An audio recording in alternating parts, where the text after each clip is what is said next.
Terima kasih Anda masih bersama kami. Bagi Anda yang baru saja bergabung, kami hadirkan kembali 3 berita utama hari ini. Dikepung banjir, seorang ibu yang akan melahirkan di kota Semarang dievakuasi ke rumah sakit Pakai Mau. Ibu-ibu pedagang pasar Margasari berdemo dan protes di DPRD Kabupaten Tegal. Ribuan air minum terkumpul di posko pemakzulan jelang pembacaan hasil panitia khusus hak angket Bupati Pati.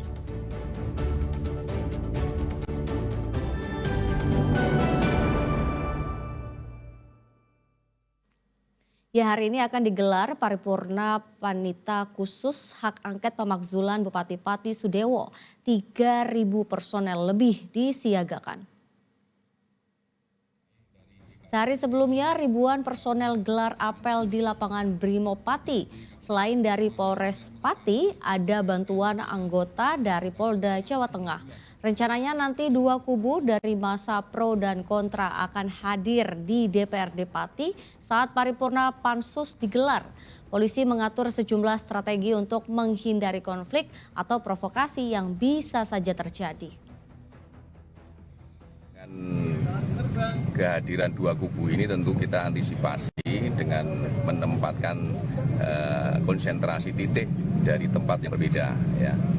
Nanti kita plotting dan juga kita surati kepada kedua kubu ini bahwa untuk AMPB atau kelompok yang kontra nanti berada di sekitar alun-alun, kemudian nanti sisi selatan ya, sisi selatan DPRD, nanti pihak dari yang pro ya nanti di sisi utara.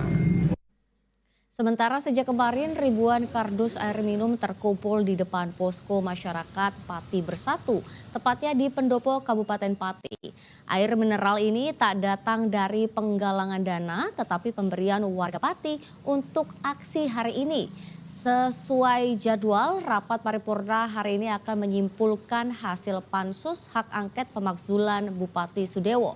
Koordinator Masyarakat Pati Bersatu memastikan masanya akan datang untuk mengawal jalannya hasil pansus. Diperkirakan ribuan orang akan hadir. Sebelum Jumatan kita sudah di sini. Dari malam bahkan sudah ada yang nginap di sini, yang dari jauh-jauh itu sudah menginap di sini.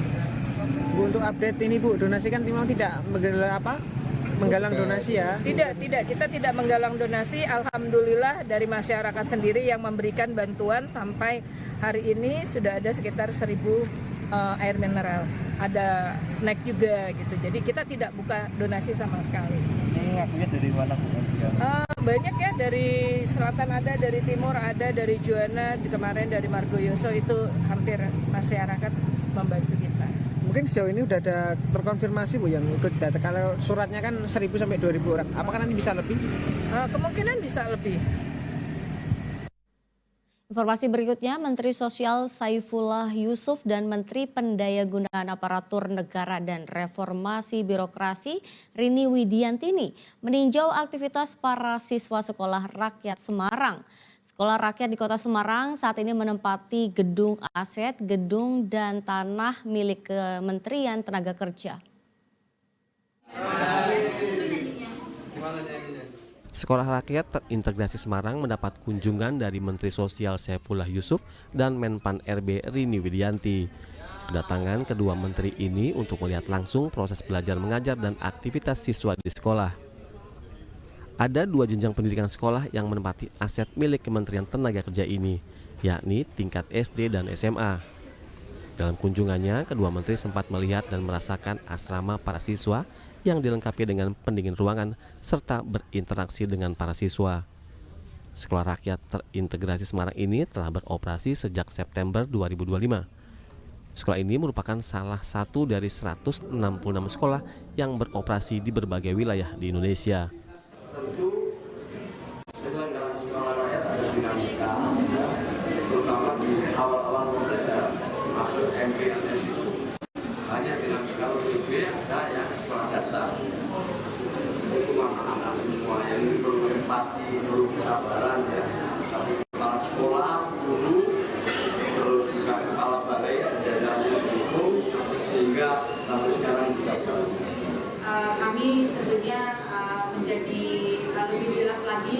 pada tahap mana kita bisa menjadi saling support begitu. Jadi ini adalah bagian daripada kolaborasi kementerian dan lembaga, dan karena ini adalah salah satu bagian dari program Bapak Presiden. Data yang ada saat ini dari seluruh Sekolah Rakyat sudah ada sekitar 6.000 guru serta tenaga kependidikan penduduk operasional Sekolah Rakyat yang telah direkrut. Penemuan tenaga guru untuk Sekolah Rakyat membutuhkan standarisasi khusus dengan tetap memperhatikan kualitas sekolah. Agus Hermanto melaporkan dari Kota Semarang. Ya, 6 pasangan dari berbagai wilayah di Kabupaten Pati mengikuti nikah massal gratis di kantor KUA Juwana Pati Rabu siang. Program ini memberi kepastian status hukum bagi mereka yang sebelumnya hanya menikah secara siri. Saya terima nikah dan kawinnya Citra Puspaningrum binti Bapak Sukarmin dengan mas kawin tersebut dibayar tunai.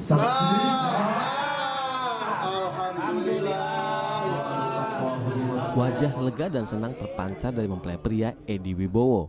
Betapa tak senang wanita yang dicintainya akhirnya resmi menjadi teman hidupnya.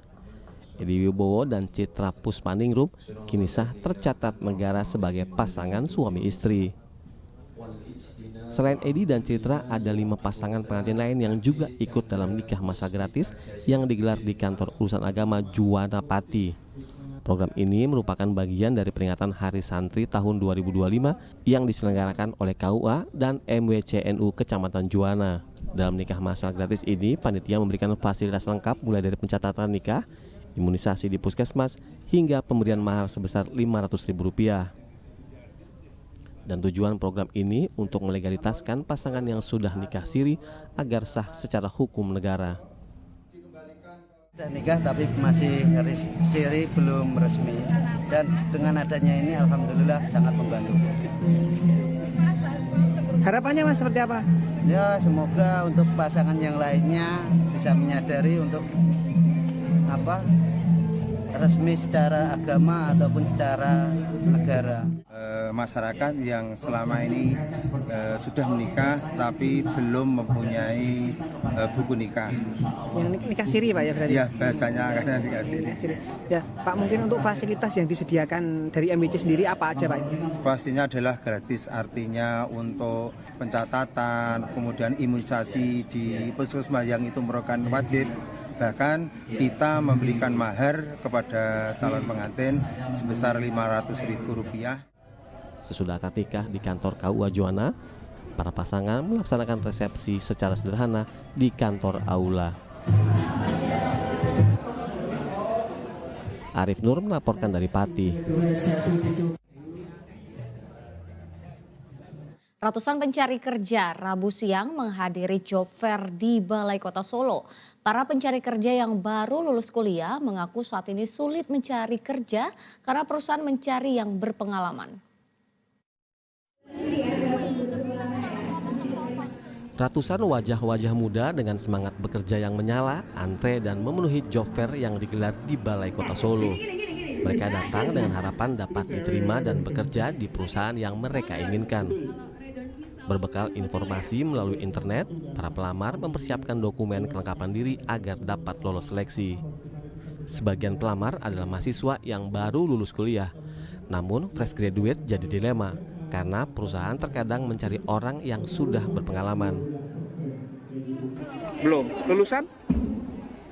Satu baru kemarin. Rencananya mau cari yang di bidang apa? Staff admin. Kalau menurut Mbak Eva, untuk saat ini sendiri untuk mencari kerja susah nggak, Mbak? Susah. Saya banyak yang nyari yang berpengalaman. Udah pernah berapa kali mencoba, Mbak? Udah 10 kali ada sih, tapi belum dipanggil. Ada sekitar 60 perusahaan, baik secara online maupun offline yang membuka lowongan kerja di job fair ini. Sekitar 2.500 lowongan kerja ditawarkan dan diharapkan dapat terserap. Perusahaan yang offline dan ada 20 perusahaan yang online. Jadi total 60 perusahaan yang hari ini ikut job fair ini. Kalau lowongan kerja yang dibuka hari ini hampir 2.500 lowongan pekerjaan. Ya kita berharap semua terserap sehingga tingkat kemiskinan bisa turun. Kita berharap seperti itu. Di zaman yang sulit mencari kerja ini, para pelamar muda berharap dapat diterima bekerja. Meski tanpa pengalaman sulit diterima kerja, namun tanpa diterima kerja, bagaimana bisa mendapat pengalaman? Heri Prastio melaporkan dari Solo.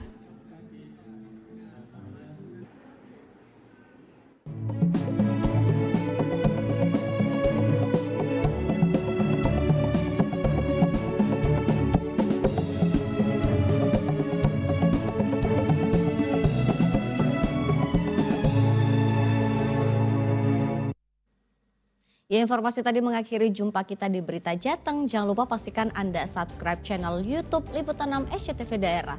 Atas nama rekan yang bertugas, saya Teatrika Putri mengucapkan terima kasih atas perhatian dan kebersamaan Anda.